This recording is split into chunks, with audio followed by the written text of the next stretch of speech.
ширкати дорувории софсавдо барои зиёд кардани мӯи сар ё барои зиёд кардани риш ё барои кам кардани вазни худ ё зиёд кардани вазни худ ё барои нест кардани доғҳои сафед аз бадан ба шумо тавсия медиҳад ки ба рақамҳои дар экран буда муроҷиат кунед.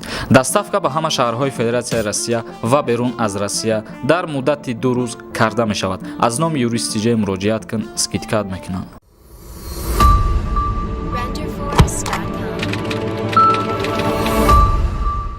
ассалому алайкум ба ҳама тамошобинони барномаҳои Сорбон Сафаров канали юристиҷаӣ.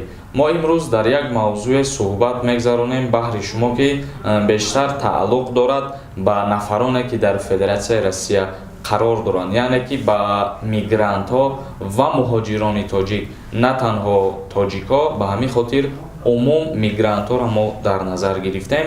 оиди заявления додан барои получат кардани гражданство. ҳозир мо мефаҳмонем ки чӣ хеле ба мо шумо маълум буд пештар мушкилиҳо дар айни ариза нависан барои гирифтани гражданствои Россия мақсад менависондию баъд чандин вақтҳо муҳлат дошт ва ана ҳаминра хушбахтона ҳозир муҳлатша кам кардагиянд баҳри тамоми мигрантҳо.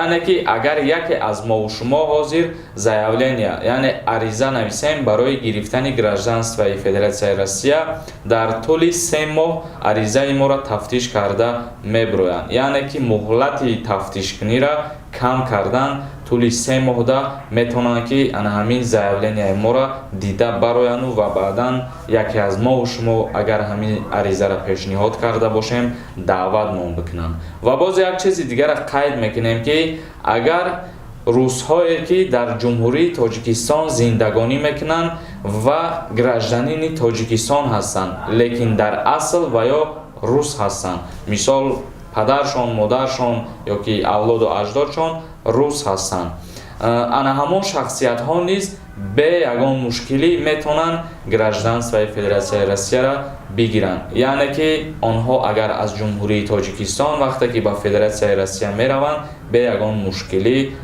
Федератсияи Россия ӯ шаҳрвандоро қабул мекунад ва соҳиби гражданство мешаванд. ва боз як чиз дигаро қайд мекунем ки баҳри мигрантҳое ки аз Қазоқистон ва аз Украина ҳастанд, агар ин шахсиятҳо барои гражданство гирифтан ариза пешниҳод кунанд, аз ин шахсиятҳо, аз ин миллатҳо, яъне ки аз қазоқҳо ва шаҳрвандони Украина имтиҳон қабул намекунанд. яъне аз яке аз шаҳрвандони ҷумҳурии Тоҷикистон агар ки барои гражданство гирифтан заявления пешниҳод кунад ва баъдан ки даъват мекунанд дар уҷа имтиҳони забони русӣ мегиранд ва дигар чизҳо, вале дар иҷа шаҳрвандони Қазоқистон ва Украина аз супоридани ана ҳамин имтиҳон озод ҳастанд. ва боз як чизи дигаро қайд мекунем ки пештар барои вид на жительство гирифтан пеш аз ин аввал ба ана ҳамон мигрант РВП медоданд ва баъдан дар тӯли 3 сол ёки 5 сол, вақтҳои пештар 5 сол буд барои вид на жительство гирифтан ва баъдан ҳамонро 3 сол кардан. айни ҳол боша ана ҳамин чиза аз байн бурданд, яъне ки РВП-рам аз байн бурдагиянд ва шахсиятҳое ки вид на жительство гирифтаниянд онҳо вақте ариза пешниҳод мекунанд дарҳол қабул мекунанд, яъне ки 3 сол ёки 5 сол дигар барои зиндагонӣ кардану гирифтани вид на жительство вақт сарф намекунанд, дарҳол ана ҳамон чиза соҳиб мешаванд. ин буд хабари имрӯзаи мо оиди гражданство гирифтан дар Россия ёки оиди вид на жительство, умуман хабарҳо оиди мигрантҳое ки дар Федератсияи Россия қарор доштанд мо ба шумо пешкаш гардондем ва фаҳмондем. ва ҳозир шурӯъ мекунем хондани комментарияҳоро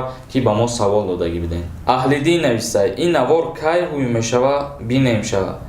ин навори дирӯз кардагии моро дар назар дорад ки мо дар уҷа қайд кардем парвозҳои доимӣ кушода мешавад.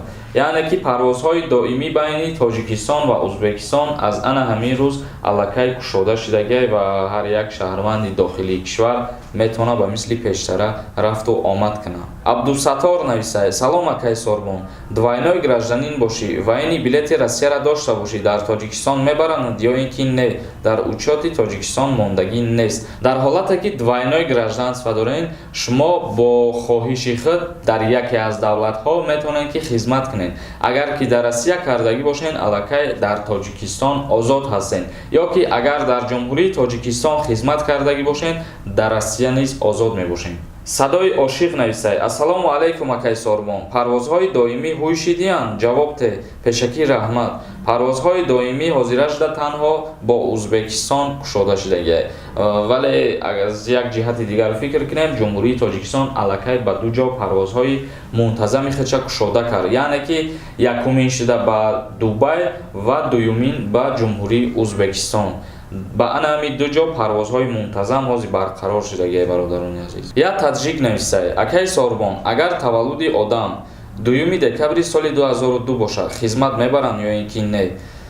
дар даъват ба хизмати ҳарбӣ аз таваллудои 1993 то 2002 ра дар қарор омадагиаст, лекин дар иҷа анамун моҳу рӯзша ба назар мегиранд. агар ки ту 2 декабр бошӣ, аз иҷа ба назар меояд ки ту дар моҳи декабр ба 18-солагӣ медроӣ ва хушбахтона ту аз даъват ба хизмати ҳарбӣ озод ҳастӣ. аз баҳорӣ баъдан даъват карда мешавад. абдусалом нависад: кам дурӯғ бигӯ сарам дард кард, ай дурӯғ гӯш кардана. бародари азиз, надро ҳамин канали мо оқӣ гӯш накӯ видеои моро, подписатся кӯ, кори хубтару беҳтарин. мурод саидов нависад: ассалому алайкум акай Сорбон, дар ҳамин савол ответ барои хизмат. ҳамаша гуфтӣ, не ки барои таги по рост будан нагуфтӣ. ман қараболо почоҳома рентген рафтам кардам, гуфтан тура намебаранд, ту наметавонӣ хизмат карда. ман даводав кардам, все равно нашид. ягон илоҷ ҳаст барои ҳамин муфассалтар фаҳмон, илтимос ака. бародарони азиз, аз шумо чандин бора хоҳиш мекунам ки дар вақти комментария нависан як бор ҳамро аввал бихонену баъд ба ман равон кунед, чунки бисёри хато менависӣ. ман дар иҷа дар вақти хондан ва хато мехонам, узри зиёд, ҳамин чиза ба назар бигиред шуморо. дар ҳолате ки таги по рост боша, бародари азиз, аз хизмати ҳарбӣ, аз даъват ба хизмати ҳарбӣ озод ҳастӣ ва барои ин чиза дар қайд монданат ту бояд ба военкомати ҳамун ноҳият омраӣ, не ин ки ба қараболо бе қайди военкомат ту ба қараболо агар бирай, ин чиза ҳеҷ ка ба назар намегирад. ту бояд ба военкомати ҳамун ноҳияи худ омраӣ ва аз тарафи военкомат ту аз духтур бигзарӣ. дар ҳақиқат ҳамин чиз ҳамихе боша, агар ту озод мешавӣ аз даъват ба хизмати ҳарбӣ. муҳаммад Назаров нависад: Москва карантин кард, ин боч хел кушода мешавад.